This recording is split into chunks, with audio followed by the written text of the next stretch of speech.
اعوذ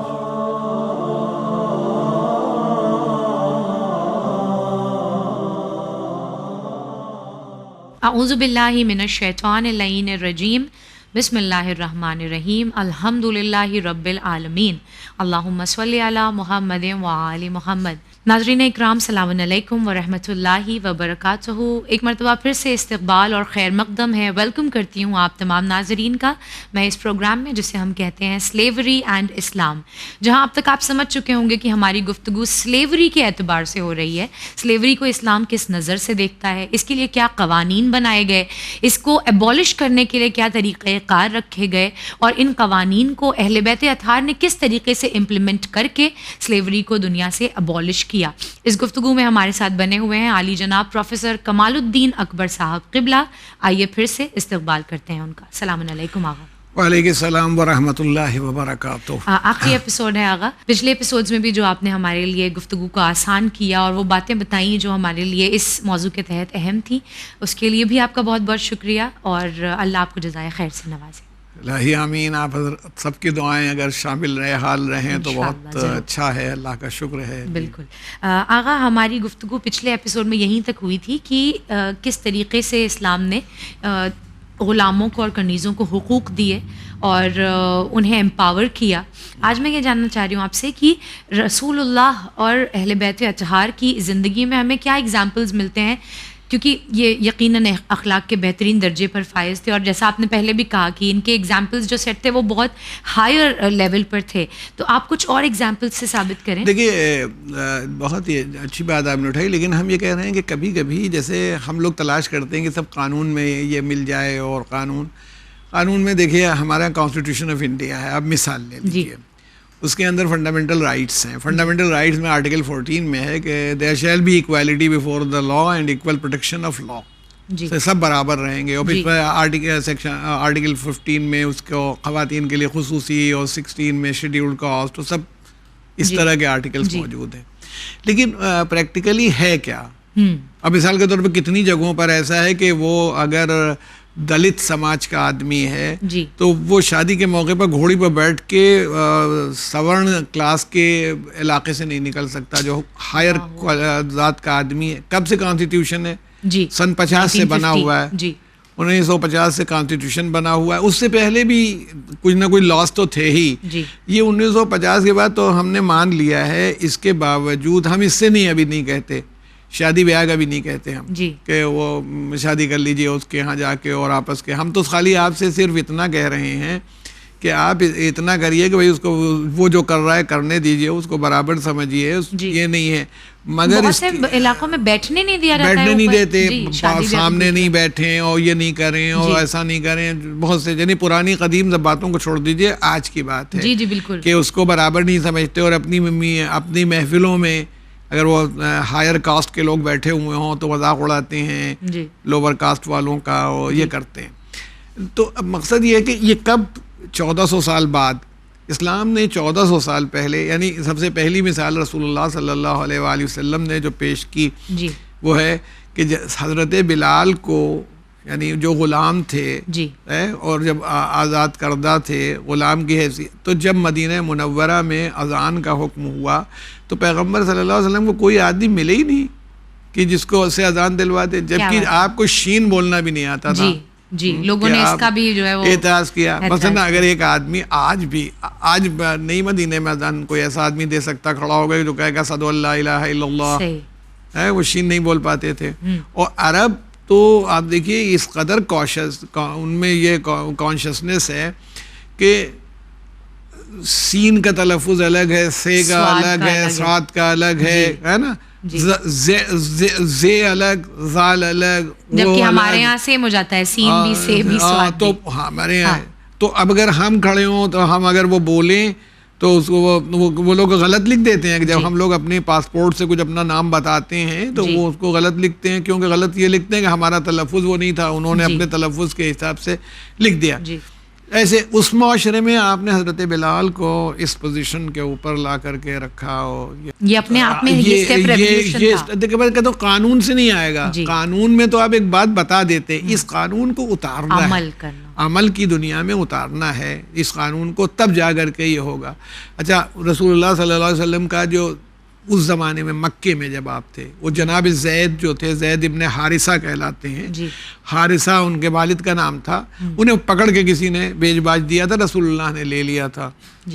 تو جناب زید ابن حارثہ کو پیغمبر صلی اللہ علیہ وسلم نے رکھا. ان کے باپ کو خبر ہوئی کہ مکے میں ایک شخص ہے محمد ابن عبداللہ, ان کے پاس ایک تمہارا بیٹا ہے. آئے, ان کو دیکھا تو کہا یا رسول اللہ, میرا بیٹا ہے. انہوں نے پہچان بھی لیا, انہوں نے بھی پہچان لیا. کہا کہ آپ اس کی قیمت لے لیجئے, جو آپ نے دیا تھا میرے بیٹے کو چھوڑ دیجئے. اس کا تذکرہ آپ نے کیا تھا. ہاں, تو رسول اللہ صلی اللہ علیہ وسلم نے کہا نہیں قیمت کی کوئی ضرورت نہیں, لیے جاؤ, لیے جاؤ. تو وہ جناب زید تیار نہیں ہوئے, تو وہ غصے میں آ گئے, کہنے لگے میں تم کو اپنا بیٹا ہی نہیں مانتا. جیسے ہم لوگ کہتے ہیں نا کہ نہ آج سے میں تمہارا باپ ہوں, نہ تم میرے بیٹے ہو. حالانکہ کسی کے کہنے سے کچھ نہ ہوگا. تو جناب زید جو تھے, رسول اللہ نے کہا کہ اچھا ٹھیک ہے, وہ نہیں گئے, تو آپ نے کہا تم آج سے میرے بیٹے ہو, زید ابن محمد. وہ پورا واقعہ. پھر آپ نے ان کی شادی اپنی پھوپھی زاد بہن جناب زینب سے کی. اس معاشرے میں آپ سوچئے جناب زید کی شادی جب بڑے ہوئے مدینہ بنی ہاشم کے خاندان میں جا کے ہوئی جناب زینب سے, ان میں پٹی نہیں آپس میں کچھ. مطلب کبھی کبھی یہ بھی ہوتا ہے نا کہ یہ بمبئی کا آدمی ہے, وہ دیہات کا آدمی ہے, یا گجراتی ہے, وہ مراٹھی ہے, تو نہیں ہو پاتی ہے. ویسے ہی کوئی ضروری نہیں ہے کلچرل ڈفرینس ہے یا لینگویج کی یا کچھ ہی رہا ہوگا, تو نہیں ہو پٹ پائی. وہ ایک پہل تھی رسول اللہ کی جانب سے. جناب زید کے ایک صاحبزادے تھے اسامہ ابن زید, جو بہت مشہور ہیں. جب رسول اللہ کا بالکل آخری زمانہ تھا, جناب زید شہید ہو گئے ایک جنگ میں, تو پیغمبر نے ان کا وہ کہ بھئی یہ نہیں ہو گیا, فوج بھاگ آئی, زید شہید ہو گئے اور بیچارے مظلوم شہید ہوئے, تو ان ایک لشکر پورا تیار کیا, جس میں حضرت ابوبکر اور حضرت عمر جیسی شخصیتیں بھی لشکر میں تھیں, اور ان پر حاکم بنایا اسامہ کو, جو 19 سال کے تھے. اچھا, اسامہ ابن زید کو, بھائی یہ غلام کے بیٹے تھے قانوناً تو عرب کے, غلام کے بیٹے کو حاکم بنا دیا گیا اتنی بڑی بڑی شخصیات کے اوپر. حضرت علی کو چھوڑ کے, کیونکہ امیر المومنین رسول اللہ بیمار تھے, مدینے میں تھے, باقی سب کو.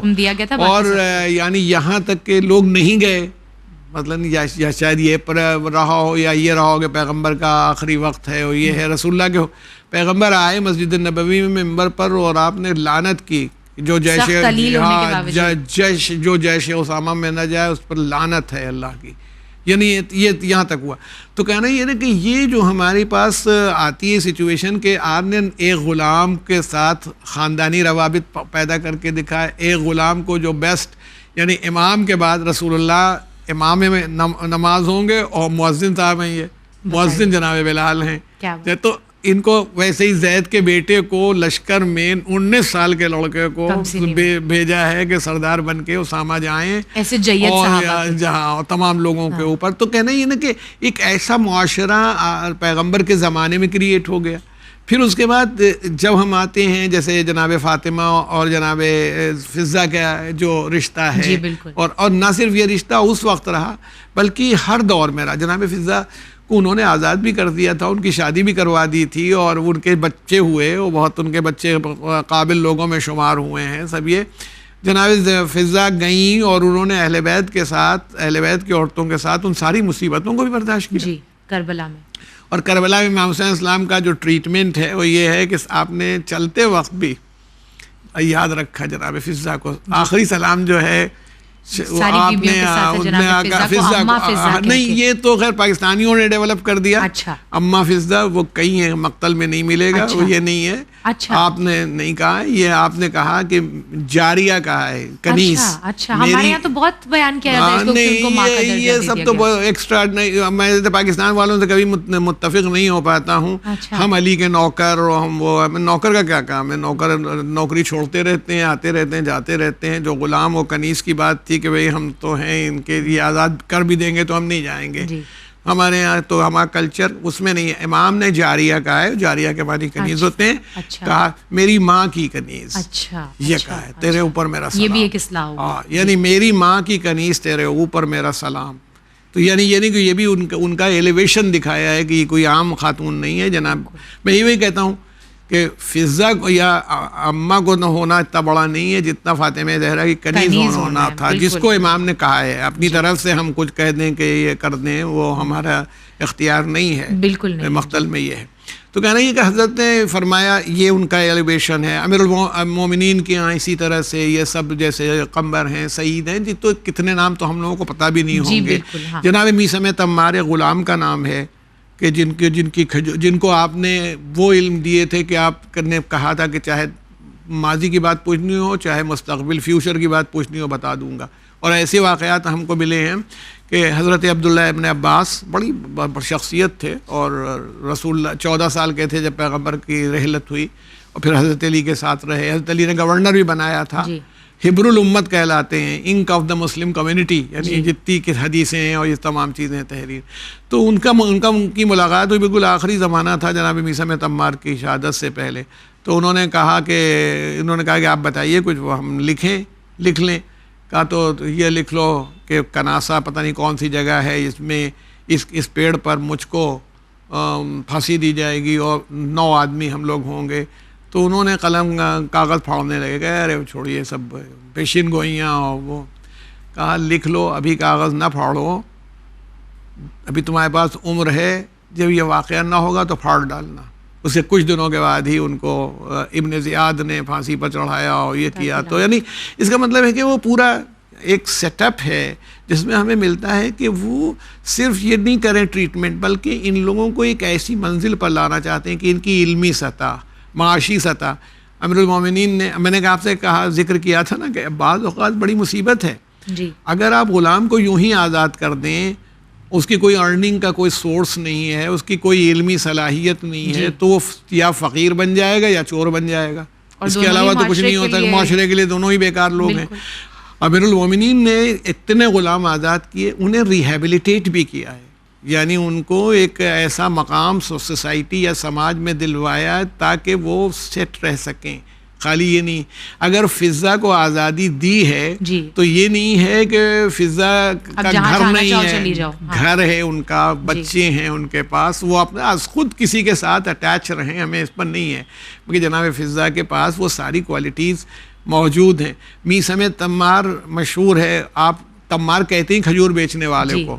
کھجور آپ کی دکان تھی. حضرت علی بعض اوقات چھٹی کے موقع پر جب آپ کو تھوڑا بہت وقت ملتا تھا تو کہتے تھے میثم سے تمہیں کوئی کام ہو تو کراؤ, بیٹھ کے دکان پر کھجور بیچتے تھے ان کے ساتھ, وہ چلے جاتے تھے. کہ یہ یعنی یہ اسٹیبلش ہو جائے. یہ اسٹیبلشمنٹ جو ہے, آپ کا دھیان رکھیے گا ہمیشہ, یہ اسٹیبلش کرنا کوئی آسان بات نہیں تھی. کہ میں نے غلام خالی نہیں آپ نے آزاد کر دیے, یہ اسلام یہ نہیں چاہتا خالی غلام آزاد ہو جائیں. اور بالکل وہ مجھے ملتا ہے کہ جب یہ فرینچ ریولوشن ہوا 1785-86 میں, تو وہ جو ریولوشنریز تھے انقلابی, انہوں نے جا کے وہ دروازے کھول دیے قید خانوں کے, قیدیوں سے کہا جاؤ اب کیا کریں. ہاں, تو وہ پھر پلٹ کے آئے. جو تھوڑی دیر بعد کسی نے دیکھا دروازے کھلے جا نہیں رہے, تو ان سے پوچھا تم لوگ جا کیوں نہیں رہو.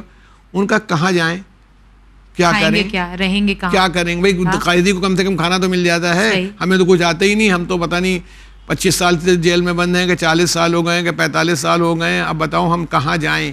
تو خالی کسی کو آزادی دے دینا کمال نہیں ہوتا, آزادی دے دینے کے پہلے اس کو ایسا مضبوط کر دیا جائے, اسٹیبلش کر دیا جائے. یہ ہے تو وہ لوگ, کوئی اس میں مفسر آپ کو مل جائے گا, کوئی آدمی بہت بڑا قابل آدمی. جناب سلمان فارسی جو کہلاتے ہیں غلامی تھے, ان کو خریدا تھا اور آزاد کیا تھا. جن کو پیغمبر نے کہا یہ سلمان فارسی نہ کہو, سلمان محمدی کہو, جن کے یہ 10 درجہ ایمان پر فائز تھے. تو اتنی منزل پر لانے کے لیے کوشش بھی کی جاتی ہے نا, خالی یہ نہیں کہ غلام آزاد کر دیا.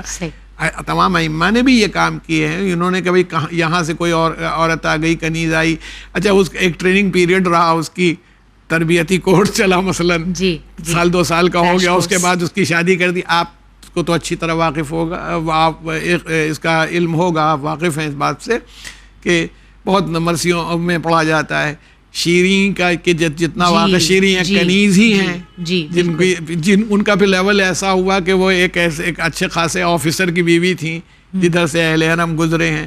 ہند جو تھی وہ یزید کی بیوی تھی، وہ ان کی کنیز تھی، اہل بیت کی کنیز تھی، اور اس نے اتنی وہ پائی اور اتنی امپورٹنس اس کی کہ یزید نے اس سے شادی کی تھی، بالکل خلیفہ وقت سے شادی ہو گئی.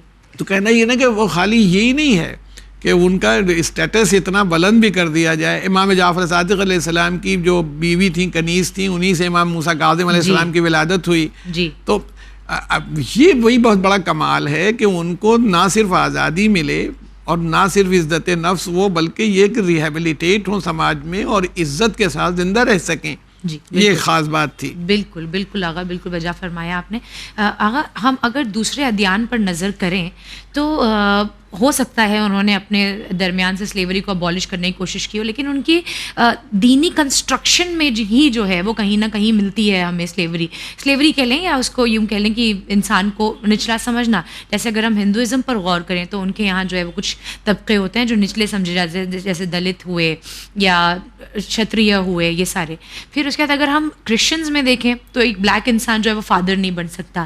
لیکن دین اسلام پہ جب ہم نظر کرتے ہیں تو ہمیں کوئی ایسا لا نہیں ملتا. آپ یہاں پر ان قوانین کا ہمارے سامنے تذکرہ کریں جو غلاموں کو عزت دلانے کے لیے معاشرے میں رکھے گئے، جنہوں نے آزاد اور غلام کو برابری پہ لا کر کھڑا کیا. ہاں دیکھیے، ایسا ہے بنیادی طور پر کہ قرآن نے ایک پرنسپل لے ڈاؤن کیا. جی. ان اکرمکم عند اللہ اتقاکم. کون بڑا ہے، کون بہتر ہے، کون سپیریئر ہے، اس کا فیصلہ نہ کلر سے ہوگا کسی آدمی کے، نہ اس کی قد سے ہوگا، نہ اس کی طاقت سے، نہ اس کی اکانومی اور مالی حیثیت سے ہوگا، بلکہ یہ ہے کہ جو اللہ کا تقوی اختیار کرنے والا ہوگا، خیال کرنے والا، اللہ کی جتنی زیادہ اطاعت کرنے والا ہوگا وہ اتنا ہی بلند ہوگا. بالکل یہ بنیاد بنا دی اور یہی اصول رکھا. مثلا دیکھیے، آپ نے وہی جیسے پوپ کا ذکر کیا، ہمارا مرجع جو ہے وہ کالا آدمی ہو سکتا ہے. جی. ہمارے ہاں جو اس وقت ہمارے یہاں سسٹم، اچھا یہ چھوڑیے، خالی شیعوں کی بات نہیں کر رہا ہوں. سعودی عرب میں گورنمنٹ ہے یا جو بھی اسلامی گورنمنٹ ہو، کالا آدمی نماز پڑھا سکتا ہے. جی. اور اس کے پیچھے سارے گورے چٹے جتنے ہیں سب کو پڑھنا پڑے گی نماز. جس وقت رسول اللہ نماز پڑھاتے تھے تو غلام و آقا سب ساتھ میں کھڑے ہو جاتے تھے.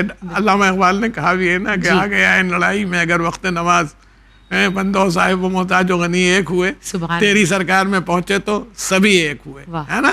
تو محمود اور ایاز کا فرق نہیں رہ جاتا. یہ تصور خیر اللہ کا شکر ہے مسلمانوں میں ابھی بھی ہے. ابھی حج کے موقع پر جائیں یا کہیں جائیں تو کم سے کم یہ اتنا ڈیپ روٹیڈ ہے کہ اس وقت یہ نہیں سمجھتے کہ یہ کالا آدمی جا رہا ہے، یہ گورا آدمی جا رہا ہے، یہ نہیں ہے. یہ تو وہ وہاں پر یہ ہے کہ یہ نہیں ہو سکتے، وہ تو پھر اس ڈسکریمنیشن کو تو آپ نے مان لیا.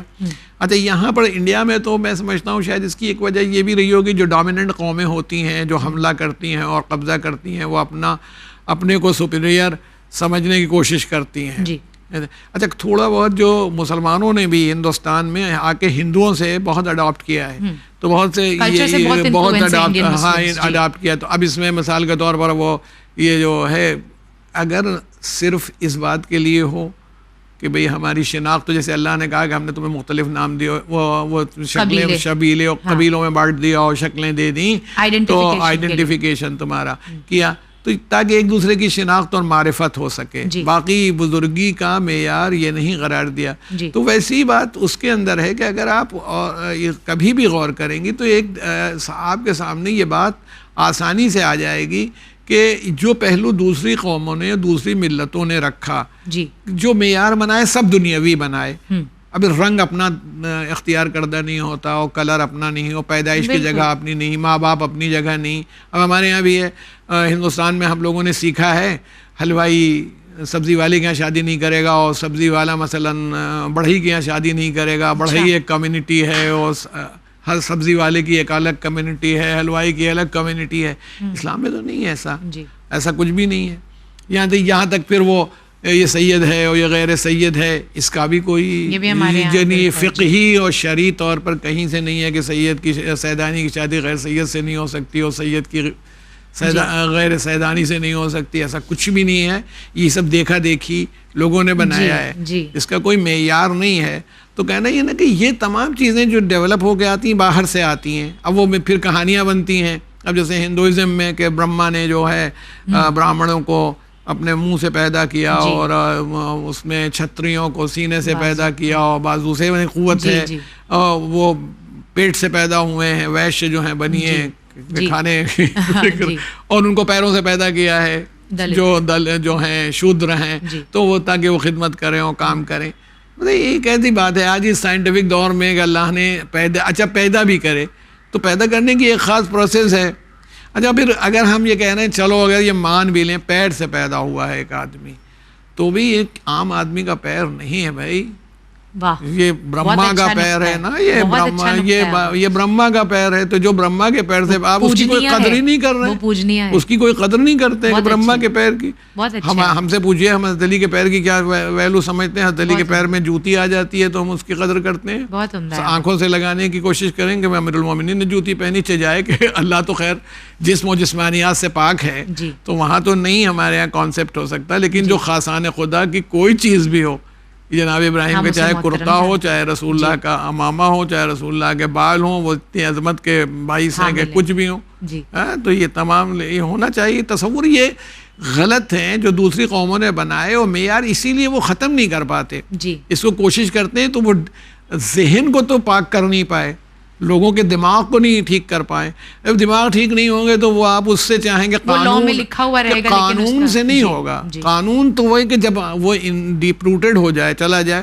ایک واقعہ بالکل اس میں مجھے ملتا ہے کہ جناب ارے آدمی غصہ ہو ہی جاتا ہے. حضرت ابو ذر کے لیے لکھا گیا ہے کہ حضرت ابو ذر غفاری جو تھے، جناب بلال جو تھے، کچھ ہو گئی ہوگی بات چیت ایسی، اس نے کہہ دیا ہوگا کہ کوئی مطلب کالی کلوٹی عورت کے لڑکے بچے. کس نے کہہ دیا؟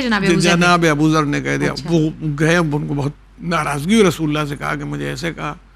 تو پیغمبر نے بہت ڈانٹا جناب ابو ذر کو اور کہا تم نے اللہ کو ناراض کیا. تو جناب ابو ذر آئے اور لیٹ گئے زمین میں اور کہا جناب بلال سے کہ میرے رخسارے پر، میرے اس پر تم پیر رکھو، پیروں سے روندو میرا رخسارہ، تبھی میں راضی ہوں گا کہ تم نے مجھے معاف کر دیا. تو جناب بلال نے ان کا رخسارہ چومنا شروع کر دیا. کہا بھلا یہ ہو سکتا ہے کہ میں آپ کے رخسارے کے اوپر پیر رکھ دوں؟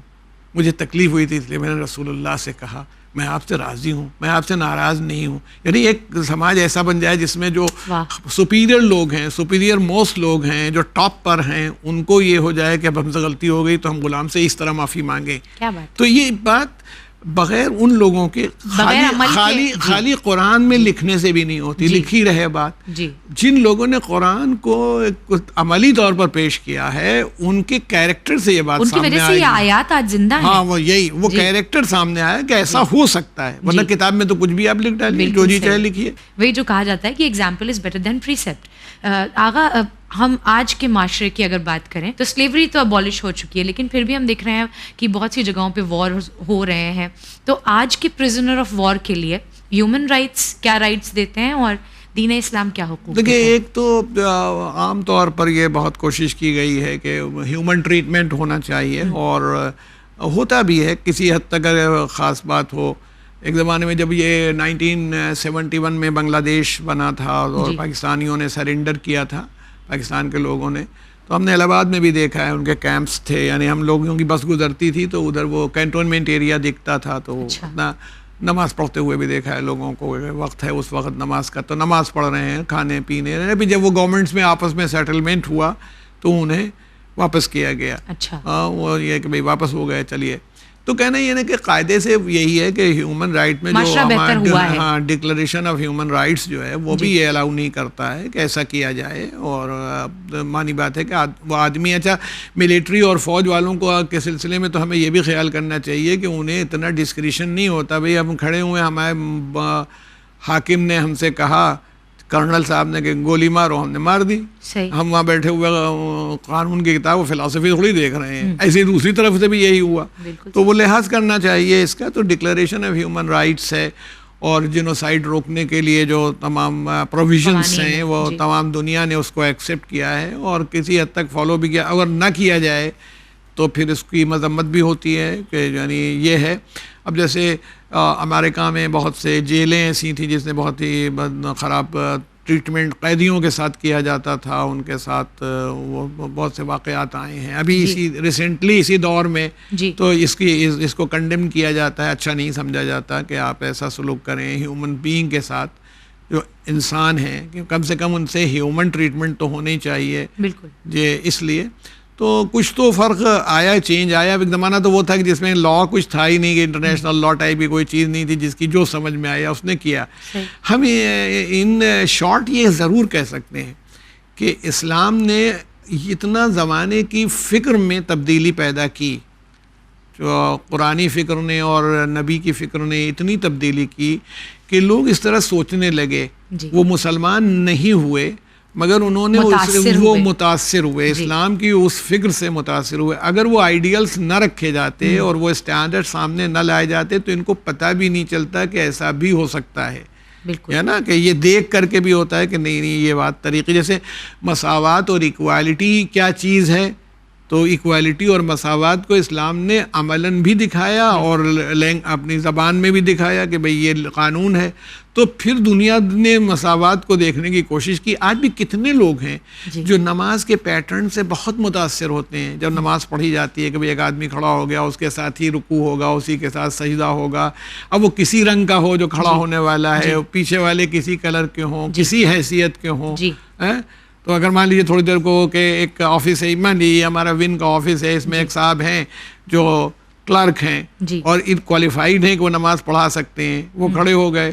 اب ہم سب لوگوں کو، ہمارے ٹرسٹیز کو، سب کو ان کے پیچھے کھڑا ہونا پڑے گا اور نماز پڑھنا پڑے گی. وہ بعد میں اپنی ڈیوٹی پر آ جائیں، وہ اپنا کام کریں گے، لیکن اس وقت نماز میں نہ برابر امام کو تو ہمیں فالو کرنا پڑے گا. اس کے رکوع سے پہلے رکوع نہیں، اس کے اٹھنے سے پہلے اٹھنا نہیں، اس کے سجدے سے پوری فالوئنگ ہے. تو اس لیے کہ ایک جو ہیومینٹی کا کانسیپٹ تھا کہ انسان برابر ہیں، وہ ایک دوسرے کے بھائی ہیں، ایک دوسرے کے رشتے ہیں، اس کو اسٹیبلش کیا. یہ بہت بڑا کمال تھا. یعنی یہ، اور دنیا جتنی بھی اس وقت ایکوالٹی کی بات کر رہی ہے وہ پرنسپل کی وجہ سے، چاہے وہ مانے یا نہ مانے، پرنسپل یہی تھا جس نے اتنا متاثر کیا. یقیناً. آغا میں ایک کنکلوژن کے طور پر چاہ رہی ہوں کہ ٹورڈز دی اینڈ آپ سے یہ سوال کروں کہ یہ جو ہم نے اتنی بہترین اخلاقیات ابھی پچھلے 3 ایپیسوڈز میں دیکھی رسول اللہ صلی اللہ علیہ وآلہ وسلم کی، اہل بیت اطہار علیہم السلام کی، یہ کیونکہ آج سلیوری تو ابالشڈ ہے، آج ہے ہی نہیں. ہمارے گھروں میں بھی جو ہوتی ہیں وہ اگر کوئی ہاؤس ہیلپ ہماری ہوتی بھی ہے تو وہ کچھ دیر کے لیے آتی ہیں چلی جاتی ہیں، یعنی وہ سلیوری کا کانسیپٹ کہیں نہیں ہے. تو کیا یہ اخلاقیات صرف قصے کہانی کے لیے ہیں، ہمارے فخر کرنے کے لیے ہیں، یا پھر ہم ان اخلاقیات کو اپنے عمل میں اتار بھی سکتے ہیں کسی کے ساتھ؟ ہاں بالکل کر سکتے ہیں اور کرنا چاہیے بھی. اگر آپ غور کیجئے کہ بھئی آپ کو غلام و کنیز نہیں ملنے، لیکن جو گھر میں میڈ ہے تو ضروری نہیں کہ ہر وقت، لیکن کسی وقت آپ اس کے ساتھ بیٹھ کے چائے پی سکتی ہیں، اس کے ساتھ ناشتہ کر سکتی ہیں، کھانا کھا سکتی ہیں. یا یہ کہ آپ کو دیر ہو رہی ہے تو آپ اپنی میٹ سے کہہ سکتی ہیں کہ تم پہلے کھانا کھا لینا، بھوک لگے گی تم کو، اب مجھے آنے میں کچھ دیر لگے گی، میں دیر میں آؤں گی. یہ ہے نا. اچھا دیکھیے، کیونکہ جو آدمی احسان کرتا ہے، نیکی کرتا ہے، لوگ جانور خریدتے ہیں، ہم کہتے ہیں آپ آدمی خرید سکتی ہیں. پھر وہ آدمی جو ہے وہ آپ کے، وہ پیسے سے نہیں خریدا جائے گا، وہ آپ کے اخلاق و کردار سے خریدا جائے گا. تو مثال کے طور پر امام علی رضا علیہ الصلوۃ والسلام 8ویں امام جب کراؤن پرنس ڈکلیئر ہوئے، ولی عہد سلطنت بنایا مامون رشید نے اپنی پولیٹیکل مجبوریوں کی وجہ سے، تو بہت سے غلام تھے. اب کراؤن پرنس کے یہاں آپ کے لیے کھانا وانا لگایا گیا دسترخوان کے اوپر، ان لوگوں نے کہا، تو آپ نے کہا تم لوگ بھی بیٹھ جاؤ. ہم لوگ کیسے بیٹھ جائیں؟ آپ کے یہ کہا تو غلام کون ہوتا ہے؟ کہا کہ غلام کا تو کام ہے کہ آقا کا حکم مانے. کہا پھر میں تمہیں حکم دیتا ہوں، بیٹھ جاؤ. ان کے ساتھ بیٹھے کھانا کھا. ان کا جو وزیر تھا، وزیر اعظم اس وقت کا تھا، ایک دن وہ آیا کھانے پر، آپ نے اس کے ساتھ بیٹھے ہوئے تھے، سارے غلاموں کو ساتھ بیٹھا لیا. اس کے لیے تو بڑی عجیب بات. تو حضرت نے یہ کیا. یعنی ایک بات ہے، اتنی بڑی بڑی حکومتیں اپنے تارے خزانوں کے ساتھ لشکر کے ساتھ اہل بیت کے سامنے ہل کے رہ گئیں. اہل بیت ویسے ہی زندہ رہے. یعنی ساری حکومتوں نے ان کے خلاف پتہ نہیں کیا کیا لکھا ہو, اپنی تعریفوں میں کیا کیا پل باندھ دیے, یہ والی کتاب وہ والی کتاب, لیکن وہ زندہ رہے اپنی اخلاقیات کی بنیاد کے اوپر. کہ امام رضا علیہ الصلوۃ والسلام کو ہم دیکھتے ہیں, امام کو, پانچویں امام کو, چھٹے امام کو, جس کو بھی دیکھتے ہیں ان کا کیریکٹر اس طرح کا دکھائی پڑتا ہے کہ وہ بھی ہم بھی کر سکتے ہیں. یعنی کیوں نہیں کر سکتے کہ بھائی یا میں باس ہوں تو میں کلرک کے ساتھ ناشتہ نہیں کر سکتا, کیوں؟ What is the problem? کام کے وقت کام کرنا ہے, کام کے وقت کام کرنا ہے. یعنی مثلاً اگر آپ اپنے ایک چپراسی کے کندھے پر ہاتھ رکھ کے اس کی خیریت پوچھ لیتے ہیں, آپ باس ہیں, تو اس کا دل بڑا ہو جاتا ہے, اس کا لحاظ وہ کرتا ہے, یہ نہیں ہے کہ نہیں کرتا. اور پھر آپ کو یہ بھی جاننا چاہیے کہ ہو سکتا ہے کہ جس کو آپ کمزور سمجھ رہے ہیں, کمتر سمجھ, اللہ کی نزدیک پتہ نہیں کیا ہو, ان اکرمکم عند اللہ اتقاکم. یعنی اور اپنے بارے میں تو آپ ہمیشہ ہی سوچتے رہیے. جب آپ, میں اصول کی بات یہ ہے کہ جب آپ نماز میں کھڑے ہو, چاہے امام کی حیثیت چاہے معموم کی حیثیت سے, تو آپ کے دماغ میں یہ تصور پیدا ہو جانا چاہیے کہ سب سے کمزور آدمی آپ ہی ہیں ایمانی سطح پر ان لوگوں کے مقابلے میں, کیونکہ اپنے بارے میں آپ جانتے ہیں, اپنے بارے میں آپ اپنا کریکشن کریں, ان کے بارے میں نہیں جانتے. اخلاقیات میں امام زین العابدین علیہ الصلوۃ والسلام کے لیے تو بہت مشہور ہے, کوئی چھوٹا آدمی آتا تھا تو آپ کھڑے ہو جاتے تھے اس کے احترام میں. جو بھی آتا تھا ملنے کے لیے آیا, کھڑے ہو گئے, تو لوگ کہتے تھے یہ تو بچے ہیں, ابھی تو ان کی کچھ عمر نہیں ہے. فرماتے تھے یہ ان کی عمر کم ہے, انہوں نے گناہ کم کیے ہوں گے. حالانکہ امام تو گناہ کرتا ہی نہیں بھائی, اس کے پاس عصمت ہوتی ہے. جب کوئی زیادہ عمر کا آدمی آیا, کھڑے ہو گئے, اب کہا بھائی آپ کیوں کھڑے ہو گئے, انہوں نے زیادہ گناہ کیے ہوں گے. کہا مگر ان کی عمر زیادہ ہے تو انہوں نے نیکی زیادہ کی ہوگی, اچھے کام زیادہ کیے ہوں گے. برابر کا آدمی آ گیا تو بھی کھڑے ہو گئے, اچھا اب تو برابر کا معاملہ ہے, نہ انہوں کا ادھر ہے نہ ادھر ہے. حضرت نے فرمایا اپنے بارے میں یقین ہے غلطیوں کا, ان کے بارے میں گمان ہی کر سکتا ہوں, اور یقین و گمان کبھی اس برابر سٹینڈ نہیں کرتے. تو اس لیے میں یہ کہہ رہا ہوں کہ یہ اگر ہم لوگ اپنی فیملیز کے اندر, اپنے خاندانوں میں, اپنے رشتوں میں, معاشرے میں بنا لیں کہ ایک ہیومن ٹریٹمنٹ ہر جگہ ہو, ہیومینٹی کے حساب سے, تو شاید ہم بھی زیادہ خوش رہیں, معاشرہ بھی زیادہ خوش رہے, اور کام بھی اچھی طرح سے ہونے لگے. یہ نہیں ہے کام کوئی آپ کو نقصان نہیں ہوگا, ایک محبت کی فضا بنے گی, اور سب سے بڑی چیز یہی ہے انشاءاللہ آؤٹ پٹ زیادہ بہتر ہوگا. جب انسان اندر سے خوش ہوتا ہے تو پھر وہ معاشرے کو بھی خوشی دیتا ہے.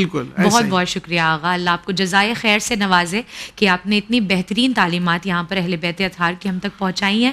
یقیناً اللہ کے علاوہ اور کوئی جزا نہیں دے سکتا. نہیں, بے شک آپ دعا فرمائیں کہ پروردگار عالم کوئی ایک ہی جملہ قبول فرما لے, وہی نجات کا ذریعہ بن جائے گا. اور تمام ون ٹیم کو اور ون والوں کو اللہ سلامت رکھے, ان کے کنٹریبیوٹرز کو سلامت رکھے اور صحت دے, اور ان کا اعمال کو قبول فرمائے انشاءاللہ. بہت بہت شکریہ. ناظرین کرام, یہ ہمارا آخری ایپیسوڈ تھا سلیوری اینڈ اسلام کے ماتحت, جہاں ہم نے یہ دیکھا کہ سلیوری کو کس طریقے سے دین اسلام نے اپروٹ کرنے کی کوشش کی, اور اس کو صرف ایک قصہ کہانی بنا کر تاریخ کے حوالے سے چھوڑ نہیں دیا, بلکہ اہل بیت اطہار کی یہ جو اخلاقیات, یہ جو ٹیچنگز تھیں, یہ جو بیہیویئر تھا, وہ آج بھی اس زمانے میں اتنا ہی اپلیکیبل ہے. آپ جس بھی مقام پر ہیں, آپ کو کوئی نہ کوئی اپنے سے نیچے مل ہی جائے گا جس کے ساتھ آپ ان اخلاقیات کو اپلائی کر سکتے ہیں, اور آپ کے ایسا کرنے سے آپ کی عزت کم نہیں ہوگی, بلکہ یقیناً آپ اللہ کی بارگاہ میں اور زیادہ محترم ہو جائیں گے. اور اس ایک چھوٹے سے قدم سے ایک بہت خوبصورت معاشرے کی تعمیر کی جا سکتی ہے. انشاءاللہ دوبارہ حاضر خدمت ہوں گے کوئی اور پروگرام, کوئی اور موضوع لے کر. تب تک کے لیے دیکھتے رہیے چینل ون. میں سید نظر فاطمہ لیتی ہوں آپ تمام ناظرین سے وداع. فی امان اللہ.